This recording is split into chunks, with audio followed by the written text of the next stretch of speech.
Boa noite, irmãos. É um privilégio para nós estarmos mais uma vez reunidos com o propósito de meditar um pouco mais na palavra de Deus. Nesta noite já temos ouvido aqui mensagens através das poesias, dos cânticos, mensagens preciosas, mensagens falando a respeito do nascimento do nosso amado Senhor e Salvador Jesus Cristo, que veio a esse mundo para fazer essa obra tão preciosa, a obra da nossa redenção. É importante nós pensarmos que precisamos lembrar desse fato todos os dias da nossa vida. O mundo comemora o Natal nesse dia, e na maioria das vezes, nem mesmo no dia chamado do nascimento do Senhor Jesus, se lembra dele, Mas aqueles que realmente já creram no Senhor Jesus, já o conhecem como Senhor e Salvador. Todos nós precisamos de, a cada dia de nossas vidas, pensar nesse fato, que Ele veio, e Ele é a razão da nossa vida, é a razão da nossa esperança. Nós não seríamos nada sem Ele. Que possamos estar valorizando a cada dia esse fato. E nessa noite nós vamos considerar aqui no Evangelho de João um texto bastante conhecido, capítulo 3 de João. Nós vamos ler o versículo 16 e também o versículo 36. E nós vamos fazer algumas considerações aqui nesses dois versículos e outros textos também que iremos ler. E que a palavra de Deus possa falar a cada coração daqueles que estão aqui nessa noite, daqueles que estarão ouvindo esta palavra. Evangelho de João, capítulo 3, versículo 16, diz assim: Porque Deus amou o mundo de tal maneira que deu seu Filho unigênito, para que todo aquele que nele crê não pereça, mas tenha a vida eterna. O versículo 36 diz assim: Aquele que crê no Filho tem a vida eterna, mas aquele que não crê no Filho não verá a vida, mas a ira de Deus sobre ele permanece. Aqui nós vemos nessa conversa do Senhor Jesus com Nicodemos, quando esse homem foi procurar o Senhor Jesus de noite e fazendo alguns questionamentos ao Senhor Jesus a respeito do reino de Deus. E o Senhor Jesus pôde então dar essa palavra tão preciosa àquele homem, que ficou registrado na sua palavra também para o nosso ensino e para os tempos que se passaram. E ainda essa palavra, ela é viva e ela é atual para o nosso momento, para o nosso dia.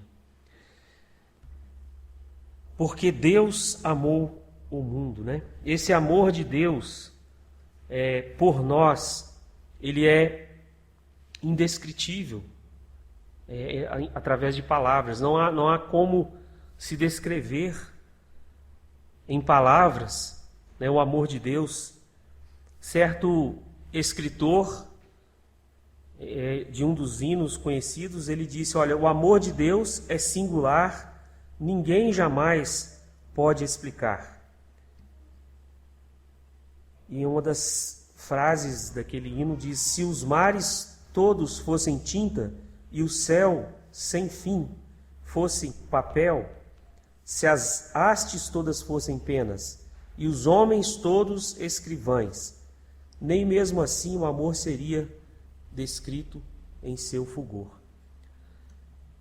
E a gente poderia acrescentar ainda que se fosse nos nossos dias, que esse autor escreveu, né? Se todos os meios de comunicação, os computadores e toda forma de registro que se pode ter,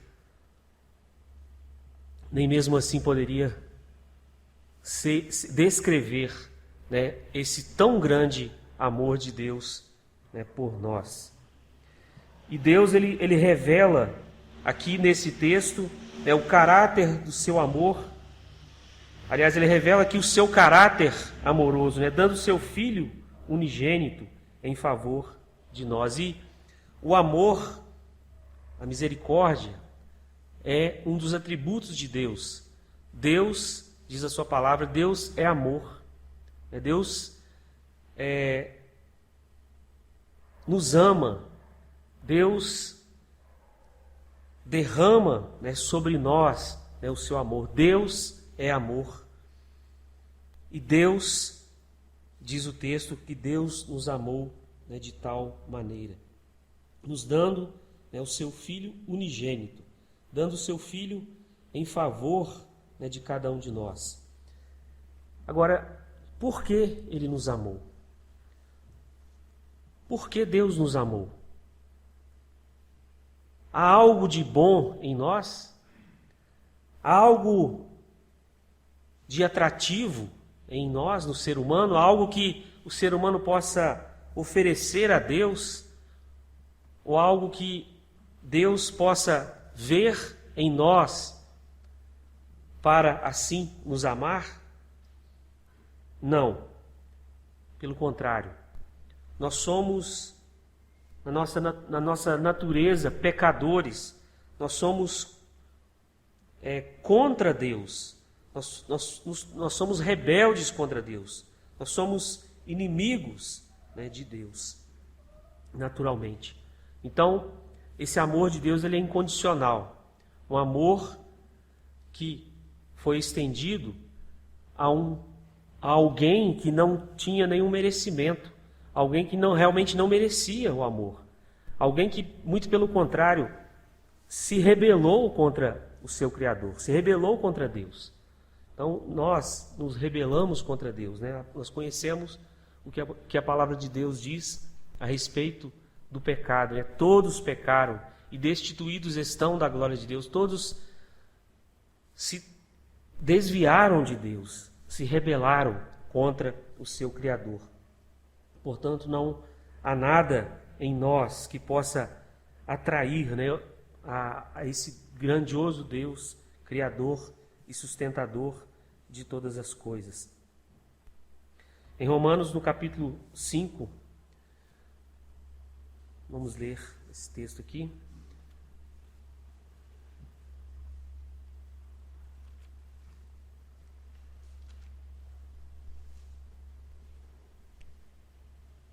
A parte B do versículo 8 diz assim: Cristo morreu por nós, sendo nós ainda pecadores. No versículo 10, a primeira parte diz assim: porque se nós, sendo inimigos, né, nós éramos de fato inimigos de Deus.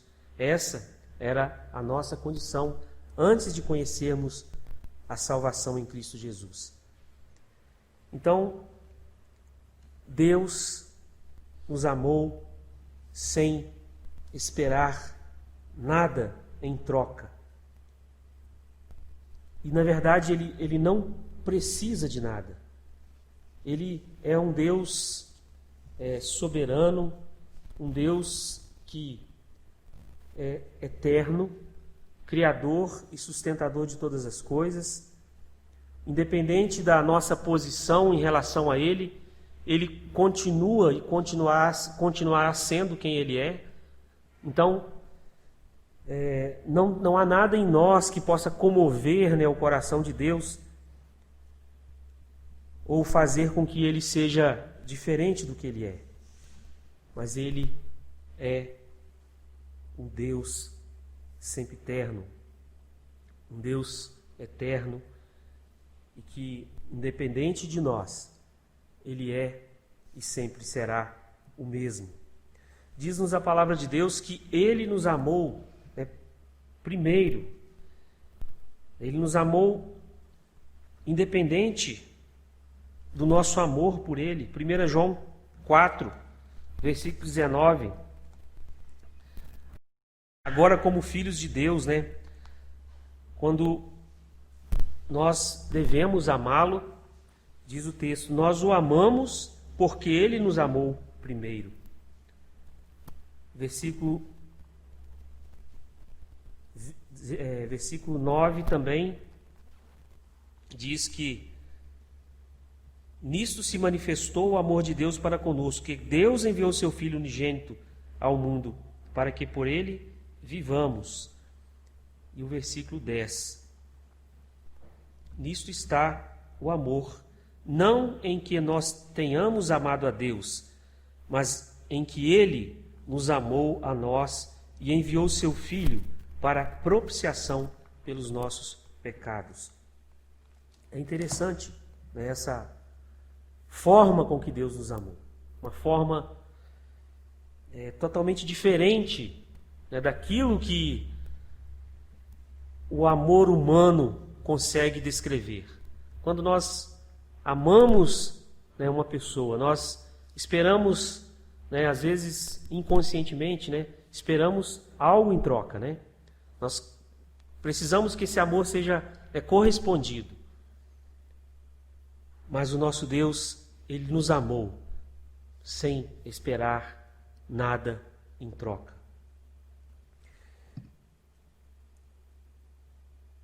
E Ele nos amou, irmãos, esse amor custou ao nosso Deus um alto preço. O sangue do seu Filho como preço da nossa redenção. Imagina se Ele não nos amasse, se Ele não manifestasse o seu amor por nós. Ai de nós, se não fosse o amor de Deus, nós estaríamos condenados eternamente, estaríamos perdidos eternamente. Mas Deus, de fato, é tremendo, Deus, de fato, é incompreensível a nós. Mas uma coisa nós temos certeza: Ele nos amou a ponto de dar o seu Filho em favor de cada um de nós. Mas por quê? Por que foi necessário que o Senhor Jesus viesse a esse mundo? E às vezes é muito lembrado, o dia do nascimento do Senhor Jesus, mas pouco lembrado o dia da sua morte, o dia terrível da sua morte. Ele veio dar a sua vida por nós. E um outro atributo de Deus, a sua santidade. Deus é santo e Ele não pode tolerar o pecado. E todo pecado, toda transgressão recebeu o justo castigo, receberá o justo castigo. E nós não temos condições de comparecer diante de Deus, diante da santidade de Deus. Mas o fato é que todos nós havemos de comparecer um dia diante dele. Aqueles que não estiverem abrigados na obra do Senhor Jesus irão comparecer diante de Deus para receberem a sentença da sua condenação. Mas aqueles que estiverem abrigados nesta obra do Senhor Jesus, os que creem no Senhor Jesus, eles são vistos por Deus como santos, como santificados. Deus nos vê através de Cristo, como se nós nunca houvéssemos pecado, porque o preço exigido pelo próprio Deus, pela sua justiça, para que alguém pudesse estar diante dele na sua santidade, foi pago. O preço de sangue, o resgate das nossas almas. O preço foi pago. Deus também, como temos lembrado, a justiça, ela é um atributo de Deus, faz parte do seu caráter. E Ele vai dar, de fato, cada um o que Ele é de direito. E aí eu pergunto, irmãos, o que nós tínhamos de direito, o que nós temos de direito?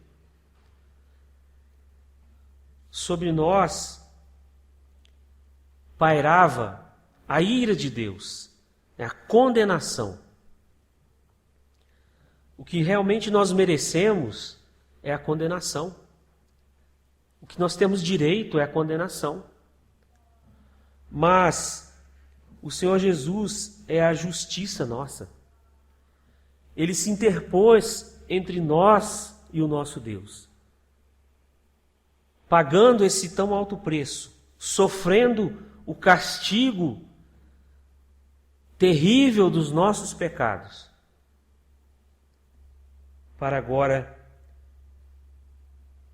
quando comparecermos diante de Deus por Jesus Cristo, Ele vai nos dar, Ele já tem nos dado a vida eterna, Ele vai nos dar a sua glória, pelos méritos do Senhor Jesus.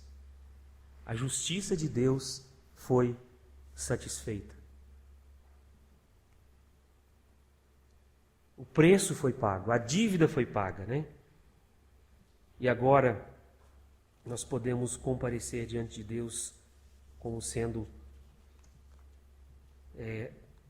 lavados e remidos pelo sangue do Senhor Jesus. Essa dívida impagável, ela foi paga por nós, por Jesus Cristo. Deus ofereceu seu Filho a si mesmo como pagamento dessa dívida. Porque a palavra de Deus nos diz, né, tanto no Velho Testamento como em vários outros textos, que sem derramamento de sangue a dívida não poderia ser paga. A justiça de Deus não seria realizada. E Cristo, então, se ofereceu por nós. E é interessante que, de uma vez por todas, Hebreus capítulo 7, versículo 22,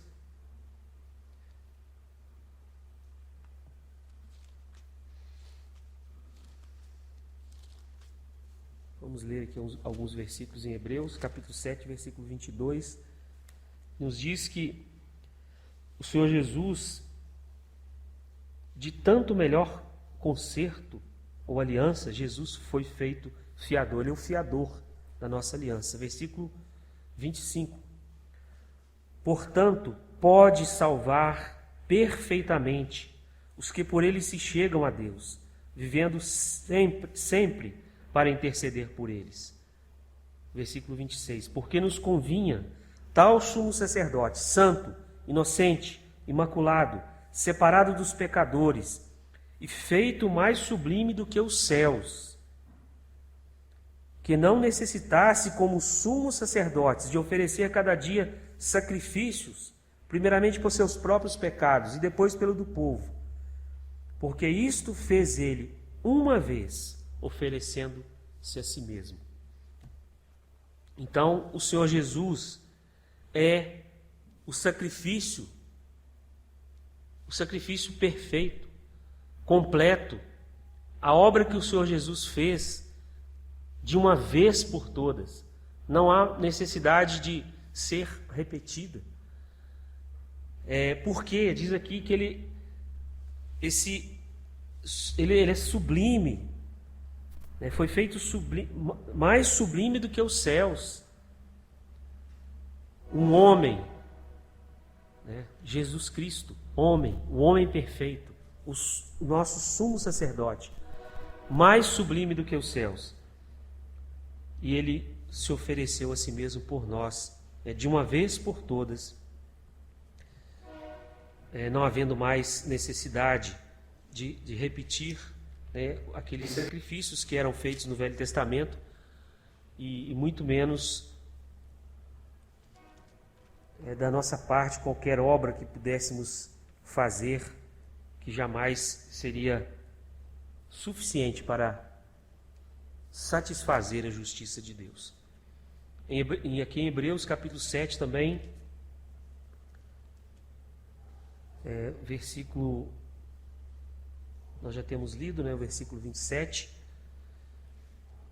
nós podemos pensar, né, que o Senhor Jesus é aquele que nos ama, né, aquele que fez essa obra, né, por amor a nós. Então nós vemos, né, que esse sacrifício que o Senhor Jesus fez por nós é um sacrifício perfeito, um sacrifício que satisfaz plenamente o pagamento da dívida.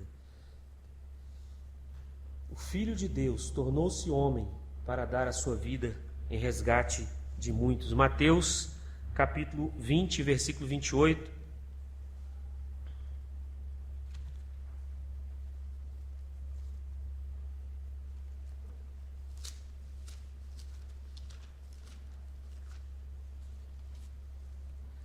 Bem como o Filho do Homem não veio para ser servido, mas para servir e dar a sua vida em resgate de muitos.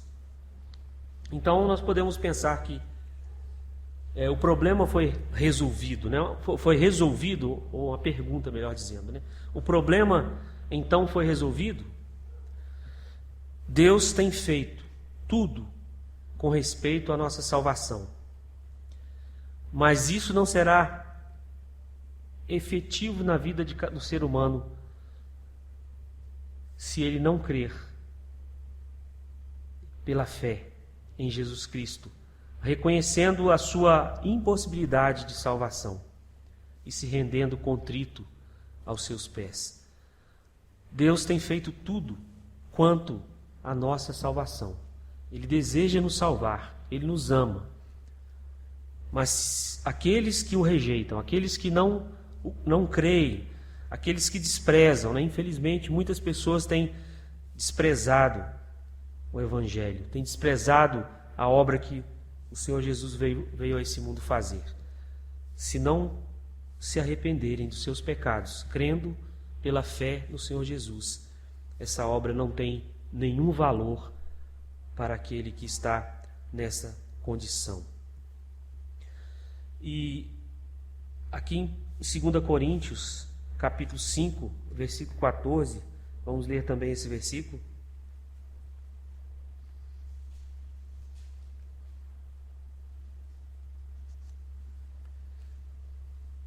Nos diz assim, olha, porque o amor de Cristo nos constrange. Vamos ler até o versículo 17. Julgando nós assim, que se um morreu por todos, logo todos morreram.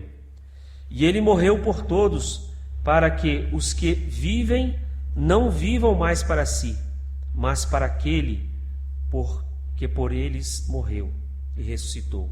Assim que daqui por diante a ninguém conhecemos segundo a carne, e ainda que também tenhamos conhecido Cristo segundo a carne, contudo agora já não o conhecemos desse modo. Assim que se alguém está em Cristo, nova criatura é. As coisas velhas já passaram, e eis que tudo se fez novo. Então, nós somos constrangidos pelo amor de Cristo.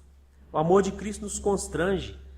E o constrangimento é algo que nos deixa numa situação, vamos usar um termo aí bem popular, num beco sem saída.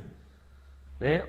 Nós somos constrangidos, estamos convencidos de que de fato não tem uma outra saída, não tem um outro meio para que possamos receber a salvação. E esse texto nos diz que Ele morreu por todos, para que os que vivem não vivam mais para si, mas para aquele que por eles morreu e ressuscitou. E Paulo está falando aqui, né, de pessoas que conheceram a Cristo pessoalmente, mas ele está falando também que aqueles que não tenham conhecido a Cristo segundo a carne, né, mas o conhecem, né, como Senhor e Salvador, que é o nosso caso, né, nós temos já sido constrangidos pelo amor de Cristo. E assim nós temos sido transformados em novas criaturas. Aqui no capítulo 7 também, o versículo 10, nos fala sobre essa tristeza segundo Deus. Porque a tristeza, segundo Deus, opera arrependimento para a salvação, da qual ninguém se arrepende, mas a tristeza do mundo opera a morte. Então, quando uma pessoa está diante do Evangelho, realmente ela é confrontada com a sua realidade. E a mensagem do Evangelho, ela deve causar constrangimento, ela deve causar tristeza. Não porque é uma mensagem ruim, mas é porque ela aponta o nosso problema, aponta o nosso erro. Ela aponta o nosso mal, mas ela também aponta para uma saída única, que é Jesus Cristo. E nessa noite, nós não sabemos a situação de todos aqui. A gente gostaria de dizer que todos pertencem a Cristo, mas cada um sabe da sua situação. Se já se entregou a Cristo ou não. Mas o conselho da palavra de Deus nós encontramos aqui em Hebreus capítulo 2 e o versículo 3. Como escaparemos nós, se não atentarmos para uma tão grande salvação, a qual, começando a ser anunciada pelo Senhor, foi-nos depois confirmada pelos que a ouviram. Realmente não há outra saída, realmente não há outro meio para o pecador perdido. Mas é interessante, irmãos, também pensarmos que o amor de Deus, ele cresce, ele permanece na nossa vida, e nós vamos experimentando na nossa caminhada cristã o amor de Deus. Nós vamos experimentando a cada dia a presença de Deus na nossa vida, agora já reconciliados, agora já salvos por Ele. Nós podemos experimentar o amor de Deus a cada dia no nosso viver.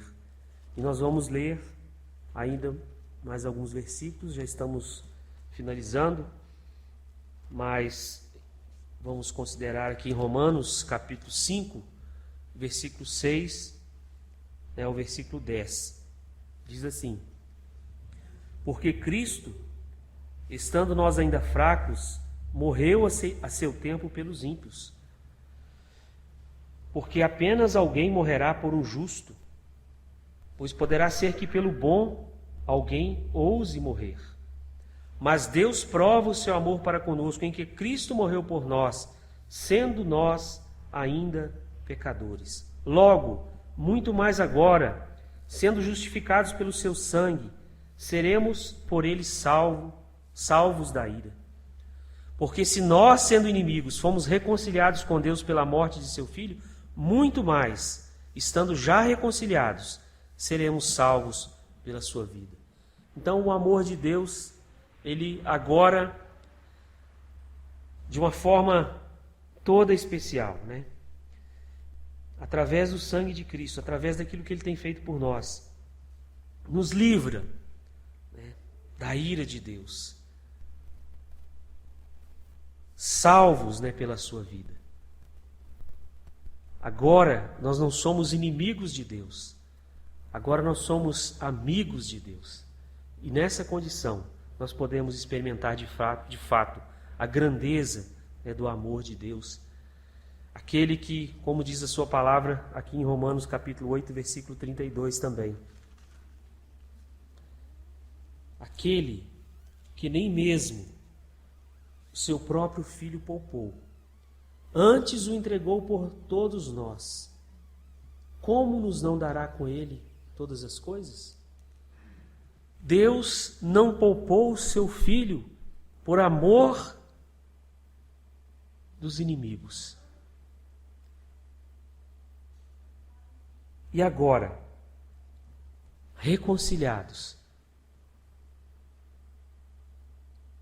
Ele pode nos dar todas as coisas, tudo aquilo quanto precisamos para a nossa caminhada aqui.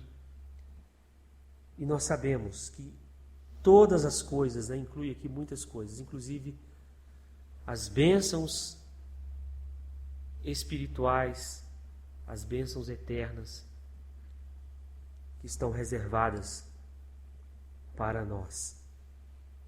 De fato, o amor de Deus é grande, de fato, o amor de Deus por nós é imenso. O amor de Deus é capaz de salvar a todo e qualquer pecador. E Ele nos ama. E aqui em Apocalipse, capítulo